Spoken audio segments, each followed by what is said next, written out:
Hello, hello, hello. Hey, all my safety friends. How are you doing? For those of you that don't know me, my name is Bryce Sargent. I have been a safety professional for nearly 20 years. And over the last handful of years, I've actually trained over 100 safety managers. So my focus and my passion at Ask Safety Geek is helping people get better management support and commitment to their safety programs, the psychology of safety, as well as building a safety culture.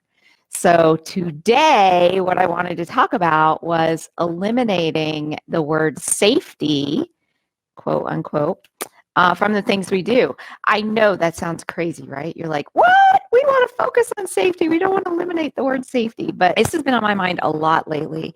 So I definitely wanted to share it. And where this came up from, I was popping around on the internet trying to look for different safety blogs. And I came across this one that is pretty much become one of my favorite safety blogs. It's safetyrisk.net.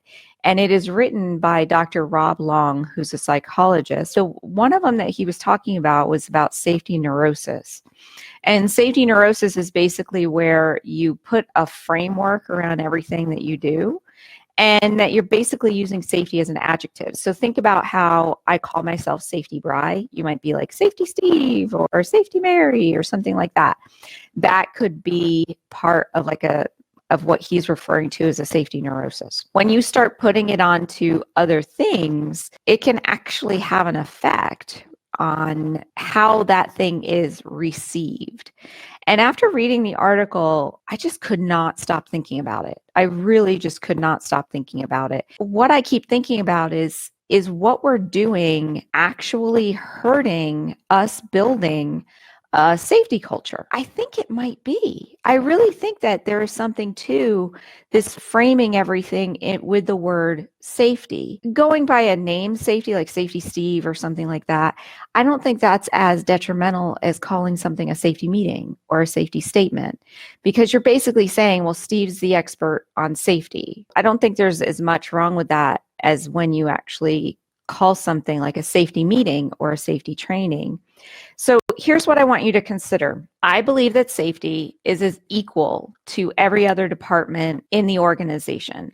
I believe that we're not better than any other department. We're not better than HR. We're not better than quality. We're not better than sales. But those departments aren't better than us either. We're all equal. We're all working towards the same goal. When you have that philosophy that everything is equal and that everybody should be focusing on things equally, when you call things like a safety meeting or safety training, you're actually making yourself not equal. You're making yourself separate. And I also feel like we already feel like the redheaded stepchildren, right? A lot of times I see that safety managers are left out. A lot of times I see that we're the last ones to know.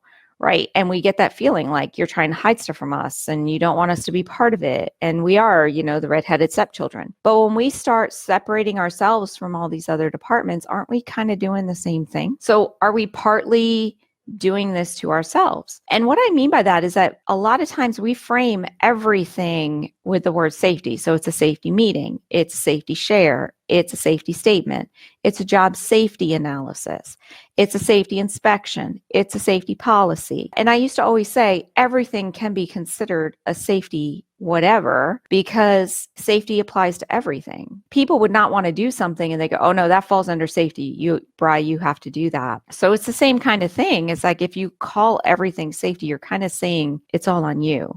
And we don't hear this from other departments, right? We don't hear when quality is having a policy. Oh, it's a quality policy. No, it's an SOP for the operation. Or it's a finance policy. No, it's an SOP for the operation. But the minute it's a lockout tagout policy, oh, that's a safety policy. And then that ends up being treated as a separate thing. So if we're equal, if all the departments are equal, then why do we need to give it this special name? And I know what you guys might be thinking. You might be thinking, well, we want to do these safety statements and we want to call it a safety meeting and we want to call it a safety observation because we wanted to emphasize safety. So that way it's bringing safety to the forefront, or it's reminding them about safety. But if you treat it as equal, and if you're doing the job right, where you're training them in the job as a whole, then aren't you just spreading safety to everybody anyway?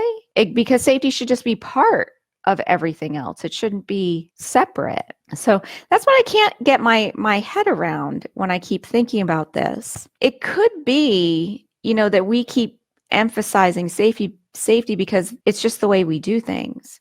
It's the way we've been taught. It's the way that we've always seen it done. But isn't that the definition of culture? So you're creating this culture where safety is separate instead of safety being part of operations. I remember doing this VPP inspection at this organization where I asked them, well, do you do safety meetings or do you have safety incentives? And they're like, what are you talking? No, we just have meetings. And yes, safety is the topic at the meeting several times. They didn't have specific safety times. Or when you talk to anybody about like a JSA, a job safety analysis, I always use the term hazard, but at this location, it was all part of their SOP. And I'm like, that's how they got their culture. Because when you walked in there, you could just tell they had this amazing safety culture. When you are separating safety from everybody else, that's the culture you're creating. So I want you to bear with me for a moment. I want you to close your eyes. I won't close mine because I have to read my notes that are in front of me. But honest, close your eyes because it's much easier to imagine things with your eyes closed. Seriously, close your eyes. And I want you to imagine something. Imagine that your boss emails you, calls you, comes up to you and tells you, and they say to you, there's going to be a department meeting at 3 p.m. Be there. So when you hear that, I want you to think about how do you feel about those words? Maybe you're feeling like, okay, department meeting, it must be important. Or, my boss wants me at this meeting. It must be on a good topic. Maybe you're feeling stressed, like there's something wrong, but you feel a sense of urgency. You feel like, no, I definitely need to be there. It's 3 o'clock, got to be there. So when you show up for that meeting, keeping your eyes closed, still thinking, when you show up for that meeting, how do you show up? What is your mindset? How do you approach that meeting? Are you excited? Are you wondering what it's about?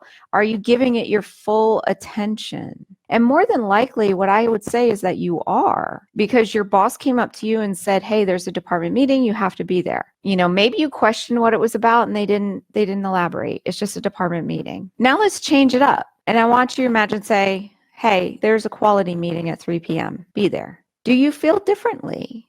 I know I would. I would be like, quality's got nothing to do with me. Yeah, I'll be there, but I don't have to pay attention to all that much, right? Or, maybe I'm annoyed because, it's just stupid quality. Nothing against you quality people. But, it's just quality. I don't have to worry about it too much because that falls more towards operations. It doesn't deal with safety, right? And then how do I show up differently? So when I show up to that meeting, I might show up to that meeting as it's an annoyance or it's a disturbance in my schedule, right? So that's the difference. And that's what we're doing when we call things a safety meeting. We are setting up the attendees for what to expect. And unless they're like us, because you tell me I'm going to a safety meeting, I'm super excited. I'm like, woohoo, safety meeting. When you tell people that they have to go to a safety meeting, that's how they're probably seeing it. It's a disturbance in their schedule. They don't have time for that. They want to get this over as quick as possible.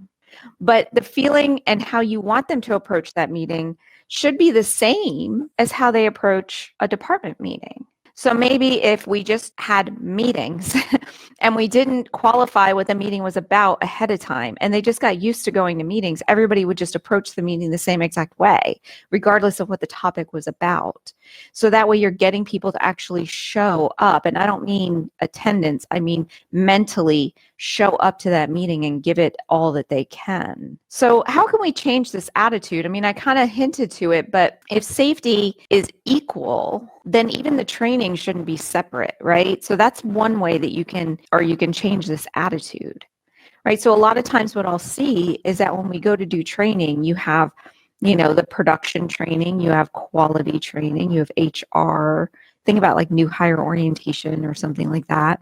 Then you have safety and all of that. And everyone has their own little bucket of things that they train on. Instead, what if you just make it a whole job training and you're just training them on the SOPs, and the SOPs include everything. So you're setting that expectation right from the forefront that safety is not separate. Everything is equal. When I thought about this, I thought about my forklift training that we used to do. When we did forklift training, it was never separate, right? And in fact, I never taught it. I actually preferred that safety not teach forklift training, that we would have separate trainers specifically for that. Mainly because I didn't have time. That's what it came down to, is that I didn't have time to be training forklift operators. I could fill in and do it if they got backed up. But overall, I didn't have time. The way that our forklift training was done was it was basically like how to drive the forklift and the safety stuff related to the forklift operation. So when we would observe somebody operating a forklift, it was an overall observation. It was about the entire SOP, not just the safety stuff. So we have to take that same approach and put it into everything. So like machinery training, we used to do lockout, tagout training separate. So we would actually train them on lockout, tagout awareness during new hire orientation. When they had to actually become an authorized lockout, tagout person, that was a whole separate training. Or instead, if it just became part of the training of the machinery, then it's not seen as separate. Because when things are seen as separate, that could mean that they could then be dismissed. And we don't want them dismissed. We want it to be equal. We want how you put the product into the machine to be the same as doing it safely, whatever that machine may be. You can do the same thing with inspections. So a lot of times we think of safety inspections, but it's not just a safety inspection. You can mix everything in there: quality, productivity, anything that you're doing, transportation, maintenance. You mix it all into one, and then everybody is seen as equal. And even when you're doing observations, if you do them in your organization, so we used to observe people working and then basically grade them on their work and then review it with them afterwards. And the observation was mainly safety focused, but what if it was just focused on everything? So think about how a JHA is written, a job hazard analysis. You have the tasks of the job, right? How you actually do the job, the hazards, then how you mitigate the hazards. So an observation could not just be on how you mitigate the hazards, it could also be the tasks of the job to make sure they're doing it correctly and within the rules of whatever quality standards you have or anything else that you might have at your facility. Safety shares are another way that we try to promote safety within our organizations. We say, hey, you start every meeting with a safety statement, or you do a share of a story at every meeting. But honestly, whenever I've seen this done, it's never meaningful. Starting a meeting telling people about, hey, school's in season, watch out, there's going to be a change in patterns, traffic may be different, and we need to make sure our delivery drivers understand that. But if the meeting is about just the general staff meeting of the week, yeah, that's a nice tip, but it doesn't get internalized. So I really don't think that those safety shares and those safety statements are doing the job that they should be doing. You could take that out of the meeting part and maybe send it as a text message or an email or post it in the monitor. So that way people get exposed to it multiple times. That's why I like monitors. You get multiple exposure to them. So with those safety shares, you can take the word out of it. It's like, hey, this is just a reminder, an activity reminder, or this is what's going on. But then when you get back to the meeting and what you're going to start your meeting with, one of the things I love to do at my safety committee meetings was to start the meeting off with reading the mission statement and the value statement of the committee and of the company. And that way it started us off on this right footing. We started off knowing that our mission was this, and safety was built into that mission statement. So if safety's not in your mission statement, that's a place to start, right? And maybe you can't put it in your mission statement because it's coming down from corporate or something like that, but you can have a department or a location value statement and put it in there. So that way, if you read that before every meeting, it kind of reminds everybody that this is why we're here. You're reminding them of that why, which is how you sell safety, isn't it?